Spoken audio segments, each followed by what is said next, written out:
Assalamu Walaikum. Hello friends, how are you? Welcome back to my another video. In this video, I am going to show you how to make your text glow in PowerPoint. Let's get started. At first, you have to open your PowerPoint presentation. Then go to the home menu. Select the new slide drop down menu and create a blank slide. Then go to the insert menu. Select the text box. Then draw a text box. Click inside the text box and write anything. Now I am write some text. Then select the text, click and drag on our mouse and go back the home menu. Increase the font size. Then applying the bold effect. Now we want to add the glow to text. Go to the shape format menu and select the text effects drop down menu, and we can see at the glow effect. You can add any color glow. Now I am select the glow.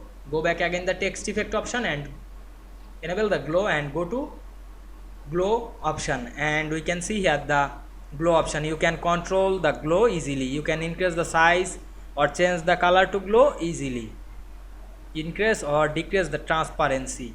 Then close the window. Now we can see we add glow to text easily. I hope you enjoyed the video. Please like, comment, share and subscribe my channel. Thanks for watching.